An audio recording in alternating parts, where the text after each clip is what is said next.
तो प्यारे बच्चों, आज हम पढ़ेंगे 1.3 और इसमें हमें प्रूव करना पड़ेगा कि कोई भी संख्या देगा अंडर रूट के अंदर और उसको ए परी में सिद्ध करना पड़ेगा। ठीक है, तो ये ए परी में आया कहाँ से, तो इसके बारे में हम संपूर्ण जानकारी लेंगे। और ए परी में होती क्या है, देखो यहाँ से। तो सबसे पहले कौन सी संख्या है कॉम्प्लेक्स, या इसको जेड क्रॉस से दर्शाते हैं, जिसको हम कहते हैं सम्मिश्र संख्याएं। सम्मिश्र संख्याएं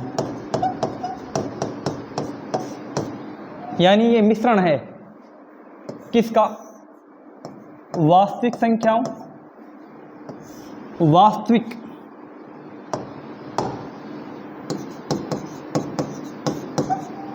और काल्पनिक संख्याएं। अच्छा, हमारा चैप्टर का नाम क्या है, वास्तविक संख्याएं, ये वाला।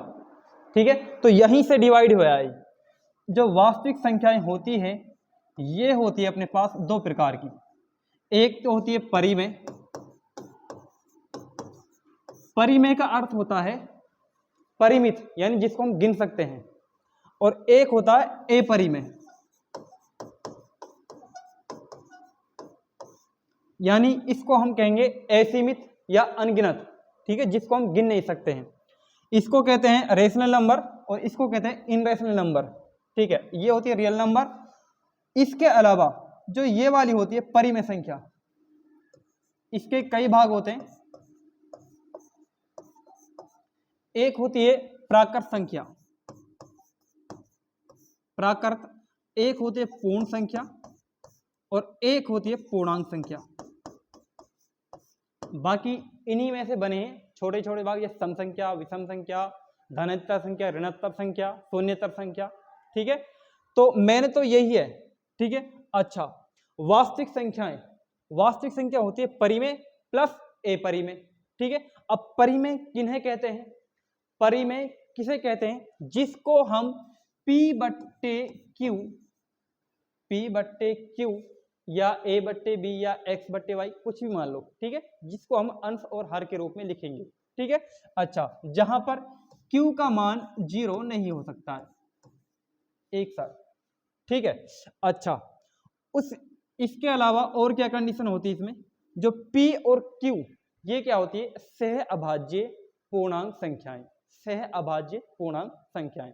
और सह अभाज्य संख्या किन्हें कहते हैं, जिनका HCF या जिनका गुणनखंड एक होता है। जिनका HCF होता है एक होता है, जिनका गुणनखंड एक होता है। अच्छा, और प्राकृत संख्या किसको कहते हैं, जो एक से स्टार्ट होती है डॉट डॉट डॉट डॉट अनंत तक। 3 डॉट लगाने जरूरी है। ठीक है, अच्छा, पूर्ण संख्याएं, इसमें 0 को और मिला दो, 1 2 3 अनंत तक। ठीक है, पूर्णांक, पूर्णांक क्या होती है, इसमें प्लस भी आता है, माइनस भी आता है और शून्य भी आता है, यानी प्लस वाली संख्या है, माइनस वाली और 0। ठीक है, तो इसके अंदर माइनस वाली भी आएंगी, 0 भी आएगा, -1 -2 -3 और यहाँ से डॉट डॉट डॉट माइनस अनंत तक जाएंगी, माइनस अनंत तक जाएंगी। इसके अलावा इसमें प्लस वाली भी अनंत तक जाएंगी। यानी मैं ये कह सकता हूं कि पूर्णांक संख्याएं, पूर्णांक संख्याएं के अंदर प्राकृत संख्या और पूर्ण संख्याएं आती हैं। यानी प्राकृत संख्याएं पूर्णांक संख्या होती है और पूर्ण संख्या भी क्या होती है, पूर्णांक संख्याएं होती है। अच्छा, अब बात आती है अपरिमेय, जिसके बारे में हम पढ़ेंगे। अपरिमेय क्या होता है, ठीक है। अच्छा, अपरिमेय जिसको P/Q के रूप में नहीं लिख सकते हैं। ठीक है, अर्थात यहां पर Q का मान 0 हो भी सकता है, यानी ये क्या आ जाएगा, अनंत आ जाएगा। ठीक है, यानी अनगिनत आ जाएगा। ठीक है, इसके अलावा मेन इसको हम नहीं पढ़ते, हम क्या पढ़ते हैं इसमें, कि कोई भी संख्या हो, इसका एक नाम और है, इसका एक दूसरा नाम है अशांत, अनावर्ती। इसका गणितीय एक नाम और अशांत, अनावर्ती। इसका मतलब यह है कि हम किसी भी संख्या के अंदर यदि भाग देते हैं तो वो क्या होती है, अशांत। इसका मतलब शांत नहीं होती है, ठीक है। अनावर्ती, किसी भी अंक की इसमें आवर्ती यानी बार बार नहीं आता है। जैसे अपने पास ये है √2, ठीक है, इसका मान क्या होता है, इसका मान होता है 1.4142 हर बार एक नया अंक आएगा। जैसे अपने पास ये है 0.02 002 000 4 बार 0 उसके बाद 2, यानी हर बार एक नई पोजीशन बनती है अंकों की, ठीक है। पहली बात अशांत है, मतलब नॉन टर्मिनेट यानी अशांत है। उसके बाद अनावर्ती यानी रिपीटेड नहीं हो रहा कोई भी अंक। देखो 0 1 0 और 2, उसके बाद क्या है 2 0 फिर 2 है, उसके बाद क्या है 3 0 फिर 2 है। यानी यदि यही कंडीशन चलती, मान लो ये कंडीशन 0 2 0 2 0 2, तो इसका मतलब ये क्या है, ये रिपीटेड हो रहा है। 0 2 क्या हो रहा है, रिपीटेड हो रहा है। अगर कोई अंक दशमलव के बाद रिपीटेड हो रहा है यानी आवर्ती हो रही है, तो वो परिमेय में आ जाएगा। किस में आ जाएगा, परिमेय के अंदर आ जाएगा। यानी इसके अंदर परिमेय के अंदर कौन कौन सी संख्याएं आएंगी, एक तो ये आ जाएगी शांत।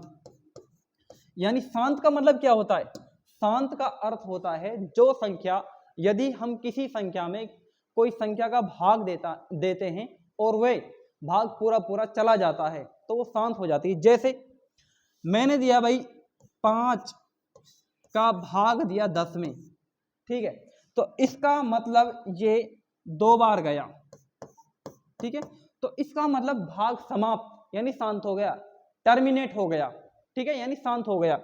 इसके अलावा जैसे मैंने भाग दिया भाई 3 का दिया 7 में, ठीक है, 3 दूनी 6 बचा 1 उतारा 0। अब देखो यहां से 3 तिया, अच्छा 0 उतारा यहां से, सॉरी देखो। अब देखो आगे कोई अंक उतारने के लिए नहीं है तो क्या लगाएंगे, पॉइंट लगाएंगे। अब 0 उतारेंगे, 3 तिया 9, ठीक है। अब देखो 1 बचा, फिर 0 उतारेंगे, 3 तिया 9, फिर 1 बचेगा, ठीक है। यहां से यही आएगा, हर बार यही आएगा, यानी 3 क्या आएगा, बार बार आएगा। अगर रिपीटेड हो रहा है इसका मतलब क्या है कि आवर्ती हो रही है किसी भी अंक की, या तो शांत हो जाए या आवर्ती आ जाए, या तो शांत हो जाए या आवर्ती आ जाए, तो वह संख्या परिमेय कहलाती है। यदि कोई अंक अशांत है, यदि कोई संख्या अशांत भी है और क्या है, अनावर्ती यानी रिपीटेड नहीं हो रही है, तो वो किसके अंदर आएगी, किसके अंदर आएगी, ए परिमेय के अंदर आएगी। अच्छा देखो यहां से परिमेय, पाई भी क्या होती है, पाई भी क्या होती है, ए परिमेय संख्या होती है। अच्छा हम ये लिखते हैं कि भाई पाई का मान होता है 22/7, ठीक है। क्या ये इसके बराबर होता है, नहीं, ये इसके बराबर नहीं होता है। गणना के लिए हम ले सकते हैं, बाकी ये इसके बराबर नहीं होता है। इसका मान होता है 3.141, उसके बाद 5 8 7 ... ये चलता रहता है। इसका मान होता है 3.142, बस देखो यहां तक समान, बस यहां तक समान है, इसलिए पाई का मान हम ये भी लेते हैं 3.14, यहां तक समान है, ठीक है। तो इसका मतलब ये वाला और ये वाला मान समान नहीं रहता है, खाली गणना के लिए लेते हैं। पाई और 22/7 समान नहीं है। अच्छा तो ए परिमेय संख्याएं समझ आ गई किसे को कहते हैं, यानी वह संख्याएं जो अशांत अनावर्ती हो, यानी शांत भी नहीं हो और किसी अंक की पुनरावर्ती नहीं हो, ठीक है। अच्छा अब पढ़ेंगे इसमें हम, इसकी एक परिमेय है, परिमेय है अपने पास ये वाली, ठीक है। अच्छा भाई देखो वहां से परिमेय क्या कह रही है कि मान लीजिए P एक अभाज्य संख्या है।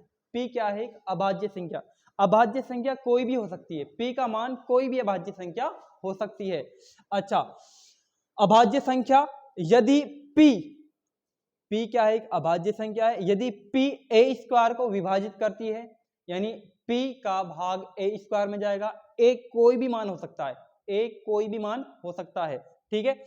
अच्छा तो P A को भी विभाजित करेगी, जहां A क्या है, एक धनात्मक पूर्णांक। मैंने बताया था कि पूर्णांक किसको कहते हैं भाई, पूर्णांक होता है 0, -1, -2, -3 डॉट डॉट माइनस अनंत, इसके अलावा 1, 2, 3, 4। लेकिन इसने कह दिया है कि धनात्मक पूर्णांक, यानी ये वाले हमको लेने पड़ेंगे। ठीक है, A का मान इसमें 1 से लेकर डॉट डॉट अनंत तक कुछ भी ले लो। ठीक है, अच्छा मान लो मैंने A का मान ले लिया, यहां से 3 ले लेता हूं या 4 ले लेता हूं, 4 ले लिया मैंने। A का मान कितना लिया मैंने, 4। ठीक है, A का मान मैंने 4 ले लिया, और ये कह रहा P एक अभाज्य संख्या है। P क्या है, एक अभाज्य संख्या है। और अभाज्य संख्या कहां से स्टार्ट होती है भाई, देखो ये स्टार्ट होती है 2 से। ठीक है, P लिख रहा हूं थोड़ी देर में, क्यों, P क्या है, एक अभाज्य संख्या है। 2, 3, 5, 7, इसके अलावा 11, 13 डॉट डॉट डॉट। ठीक है, चलती रहती है जहां तक चलती है। अच्छा देखो, अब कह रहा है कि ए स्क्वायर, पी का भाग ए स्क्वायर में जाएगा। अब ए का स्क्वायर करो तो यहां पर कितना आएगा, ए स्क्वायर, यहां भी स्क्वायर हो जाएगा। ए स्क्वायर का मान कितना जाएगा, 16। कितना जाएगा, 16। और पी हमने किसको माना है भाई, 2 को मानेंगे। किसको मानेंगे, 2 को मान लो। अगर 3 को मानेंगे तो नहीं जाएगा। ठीक है, इसको भी बताऊंगा। देखो P मैंने माना है 2, क्या माना है, 2। अच्छा देखो, अगर 2 का भाग ए स्क्वायर में जाएगा, यानी P का भाग ए स्क्वायर में जाएगा। 2 क्या है, यहाँ पर P है। ठीक है, अच्छा देखो, इसमें जाएगा 2 का भाग, कितना आएगा भाई, 8। कितना आएगा भाई, 8 आएगा। तो इसका भाग A में भी जाएगा। और A क्या है, A हमने किसको माना था भाई, A हमने 4 को माना था। किसको माना था, 4 में। तो देखो A हमने 4 को माना था, यानी 4 में भी किसका भाग जाएगा, 2 का। कितनी बार जाएगा, 2 बार जाएगा। ठीक है, अच्छा अब बात यहां पर अटकती है कि P का मान 2 ही क्यों लिया है, 3 क्यों नहीं लिया है। मान लेते हैं हम 3 लेते हैं भाई। 3 भी क्या है, एक अभाज्य संख्या है। 3 भी क्या है, एक अभाज्य संख्या है। मैं यहाँ पर 3 ले लेता हूँ भाई, यहाँ पे मैं 3 लेता हूँ भाई। ठीक है भाई, 3 लिया मैंने। देखो अब देखो 3 का भाग जा रहा है किसमें, नहीं जा रहा है। क्या 3 का भाग ए स्क्वायर में जा रहा है क्या भाई, नहीं जा रहा है। तो ए में क्यों जाएगा, जाना चाहिए तभी ए में जाएगा। ठीक है, अब यहां पर अगर 3 का भाग देखो अगर 3 का भाग कब जाएगा, जब मैं यहां पर ए का मान क्या लूंगा, 3 लूंगा। देखो यहां से,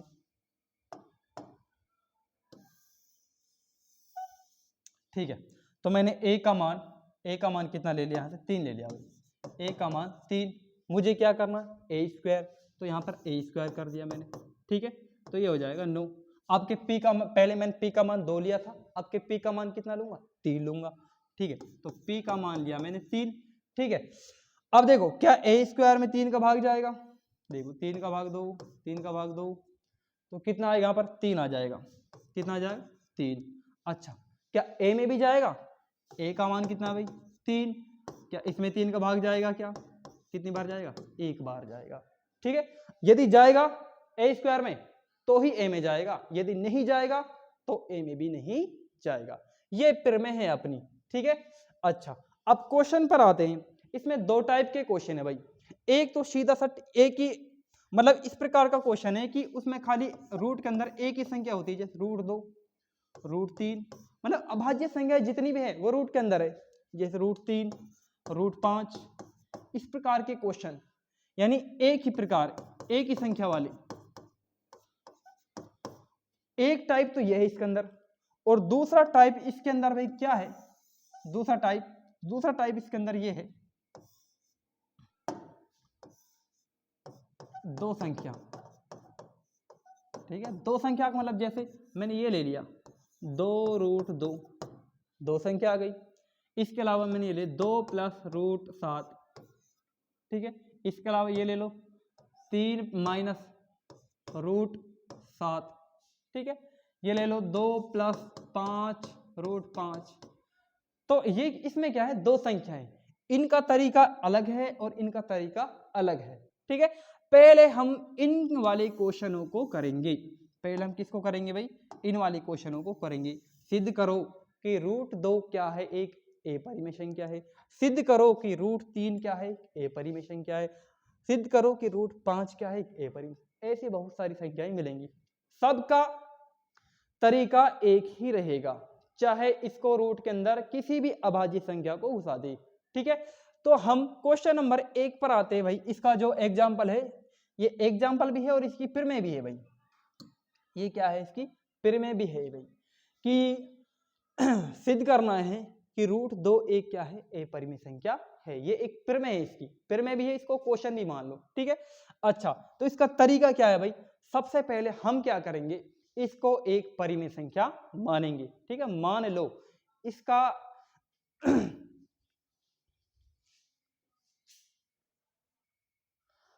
तो हम पहले क्या करेंगे, इसको परिमेय संख्या मानेंगे। माना, इसका तरीका भाई एक ही है ना, उसमें कोई दोहराया नहीं है। ठीक है, तो सबसे पहले क्या करेंगे भाई, माना रूट 2 क्या है, एक परिमेय संख्या है। क्या है भाई, परिमेय संख्या है। अच्छा ठीक है, अगर परिमेय संख्या है, मान लिया इसको, वैसे है नहीं, हम जानते हैं कि इसका रूट नहीं निकलेगा।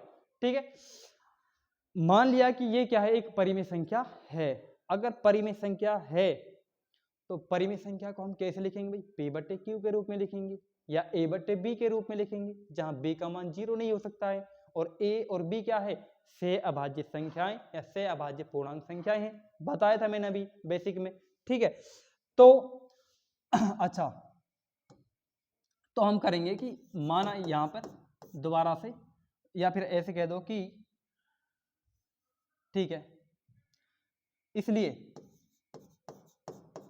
हम इसको कैसे लिख सकते हैं भाई, कि रूट 2 बराबर a बट्टा b, यानी परिमेय संख्या है। परिमेय संख्या को हम कैसे लिखेंगे, a बट्टे b, और जहां पर b नॉट इक्वल 0 के बराबर नहीं हो सकता है। यदि ये 0 हो जाएगा भाई, बाई चांस ये 0 हो गया, ये वाला 0 हो गया, ये वाला, ठीक है, तो ये वाला 0 हो गया, तो जब भी 0 का भाग देंगे तो क्या आएगा, अनंत आएगा। ठीक है, तो अनंत परिमेय में नहीं आता है। ठीक है, अच्छा a और b क्या चीज है यहाँ पर, a कोमा b सह अभाज्य क्या है भाई, पूर्णांक हैं, सह अभाज्य पूर्णांक हैं। अच्छा, और सह अभाज्य पूर्णांक संख्याएं क्या होती है, जिनका HCF क्या होता है, एक, जिनका HCF क्या होता है भाई, एक होता है। ठीक है, अच्छा अब देखो, अब क्या करेंगे, अब दोनों तरफ कर देंगे वर्ग, दोनों पक्षों का वर्ग, दोनों पक्षों का वर्ग, दोनों पक्षों का क्या कर देंगे भाई, वर्ग कर देंगे यहाँ पर। ठीक है भाई, तो यहाँ पर इसका वर्ग करूंगा तो ये कितना आ जाएगा भाई, 2 आ जाएगा। कितना आ जाएगा भाई, स्क्वायर से रूट खत्म हो जाता है ना। ठीक है, एक बार लिख रहा हूँ, इसका मैंने वर्ग किया, इधर इसका भी मैंने वर्ग कर दिया भाई। ठीक है, अच्छा तो ये कितना आ जाएगा, 2 आ जाएगा भाई। कितना आ जाएगा, 2, और ये क्या आ जाएगा, a स्क्वायर, ये कितना आ जाएगा, बटे में b स्क्वायर। ठीक है, अच्छा देखो, यानी इसको मैं डायरेक्टली ऐसे ही लिख दूं। ठीक है, इसको मैं हटा रहा हूं यहां से। ठीक है भाई, अच्छा इसका मैंने वर्क किया है तो क्या आएगा, 2, और यहाँ पर आएगा a स्क्वायर, और यहाँ पर क्या आ जाएगा, b स्क्वायर। ठीक है, इससे नहीं, थोड़ा बड़ा हो जाएगा, बड़ा सा लगेगा। अच्छा अब देखो, b को मैं इधर ले जाऊं तो ये हो जाएगा अपने पास, कितना हो जाएगा भाई, 2b स्क्वायर, और यहाँ पर है a स्क्वायर। ठीक है, ये गुणा में तो भाग में, यानी 2 का भाग किस में लगेगा, इस पर ध्यान देना है। तो 2 का भाग किस में लगेगा, ये गुणा में तो भाग में, किसके भाग में आएगा, a के भाग में आएगा, a स्क्वायर के भाग में। ठीक है, तो b स्क्वायर बराबर आ जाएगा a स्क्वायर बटे 2। इसका मतलब क्या है, 2 क्या है यहाँ पर, अभाज्य संख्या है। अच्छा, मैंने अभी एक प्रमेय बताई थी कि p एक अभाज्य संख्या है जो a स्क्वायर को विभाजित करती है। ठीक है, इसका मतलब यह है कि 2, ठीक है, a का मान कुछ भी हो सकता है, a का मान कुछ भी हो सकता है। ठीक है, जैसे मान लो a का मान, a स्क्वायर का मान कितना, 16 है भाई। ठीक है। तो 16 को विभाजित करेंगे 2 से तो ये कितना आ जाएगा, 8 आ जाएगा, ठीक है। यानी बी का मान कितना आ जाएगा यहाँ पर, 8 आ जाएगा, ठीक है। ऐसे यहाँ पर जब ए स्क्वायर को विभाजित करती है तो ए को विभाजित करेगी, इधर से ए का मान निकालेंगे, कितना आ जाएगा, 4, कितना आ जाएगा, 4। तो 4 में 2 का भाग देंगे, यानी इसका मतलब वही फिर में है, यदि 2 ए स्क्वायर को विभाजित करती है तो 2 ए को भी विभाजित करेगी। तो यहाँ पे लिख देंगे, यहाँ ए स्क्वायर 2 से विभाजित है,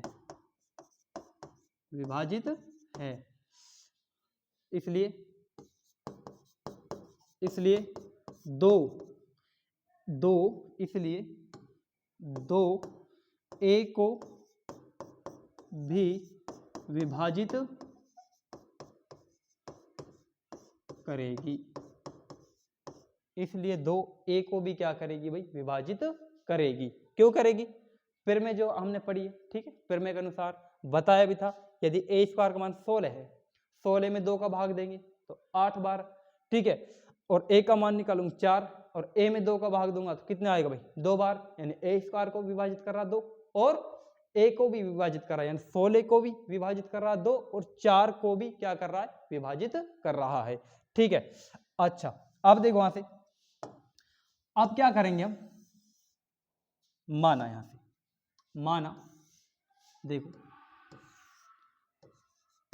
मान लिया है कि हमने a बराबर यहां से a बराबर मान लिया है 2c। इसका मतलब क्या है कि a का मान कोई भी हो सकता है, जैसे a का मान मैंने मान लिया भाई 16, 20, 28 ...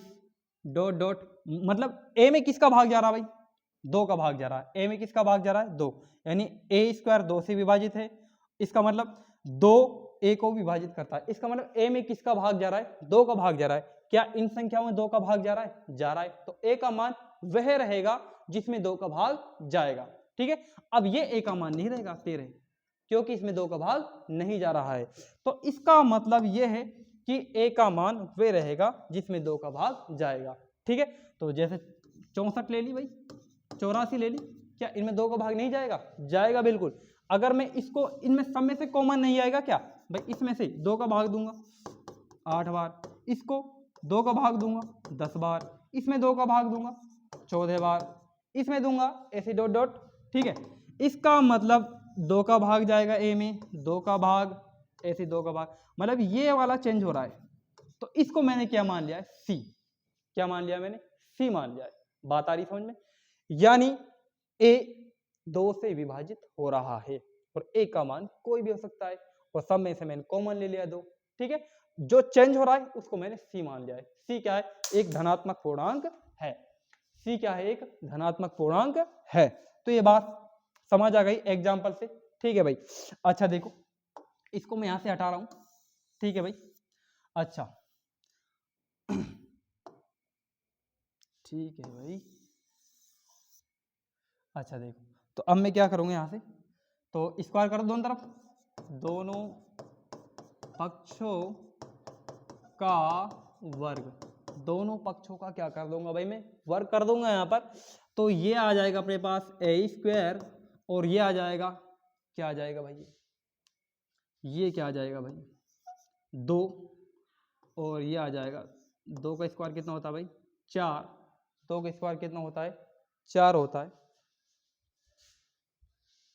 यहाँ पर मैं स्क्वायर करूंगा तो 1 का वर्ग हो जाएगा, ये हो जाएगा 4, ये कितना हो जाएगा भाई, 4 हो जाएगा, ठीक है, ये 4 हो जाएगा, ये क्या हो जाएगा, सी स्क्वायर।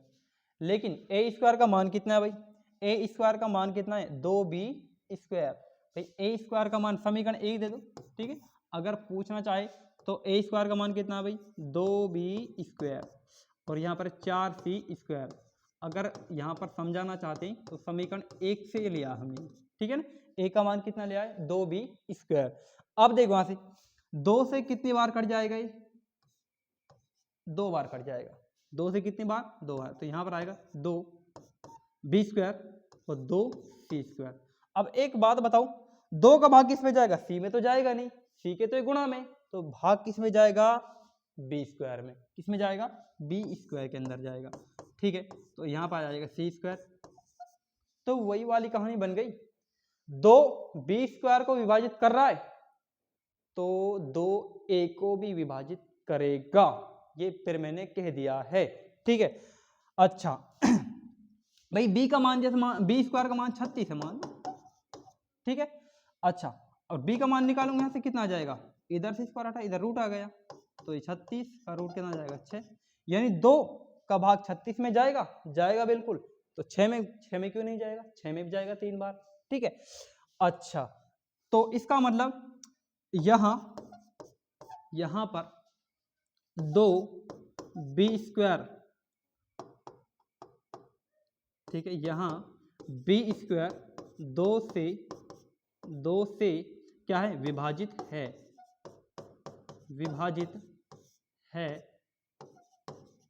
इसलिए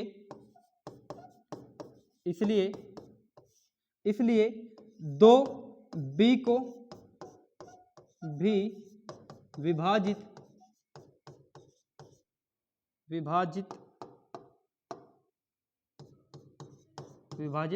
करेगा।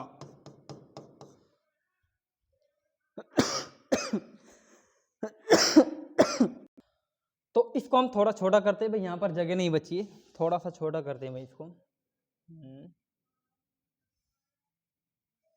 और छोटा हो जाओ भाई, छोटा हो जाओ, चलो इधर रख देते हैं इसको, भाई दिख रहा है ना सबको, ठीक है भाई दिख रहा है, ठीक है ठीक है ठीक है ठीक है, अब तो दिख रहा होगा ना, ठीक है भाई। अच्छा तो अब देखो यहां से ए और बी क्या है, से अभाज्य संख्या है जिनका HCF क्या है भाई 1। अच्छा अब यहां पर क्या हुआ है, 2 ए को भी विभाजित कर रहा है और 2 किसको विभाजित कर रहा है, बी को भी।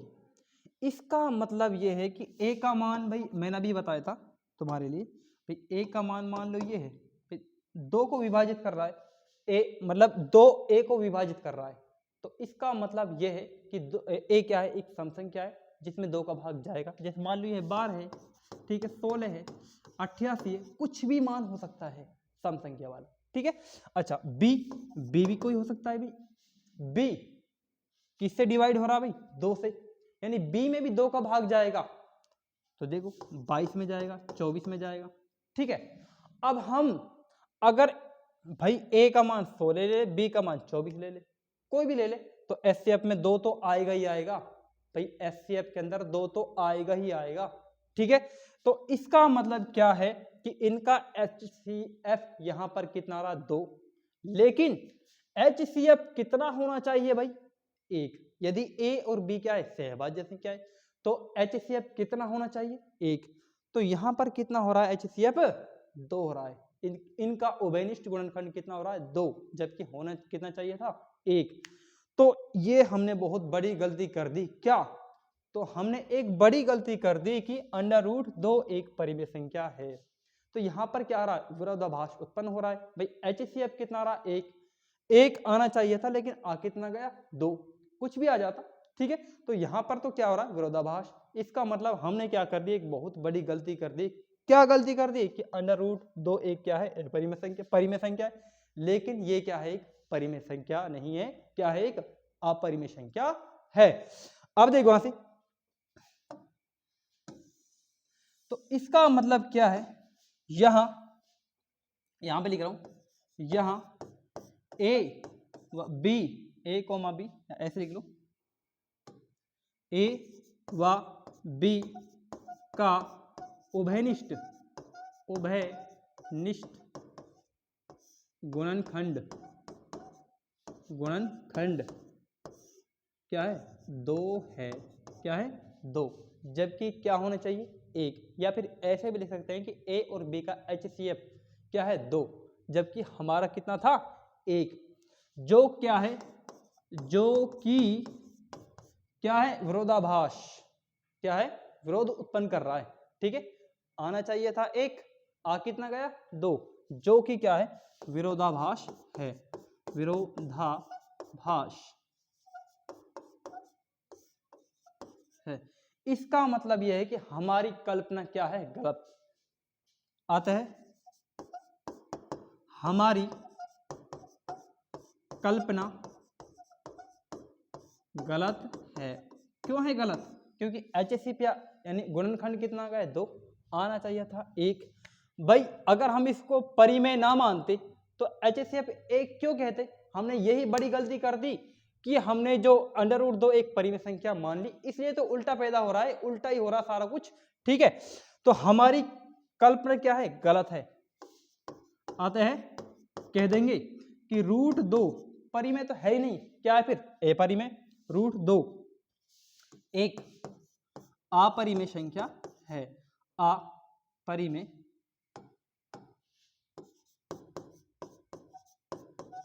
संख्या है। ठीक है, अब इस √2 के अलावा √3 कह दें, जहां पर 2 है वहां पर क्या कर देंगे? 3 कर देंगे।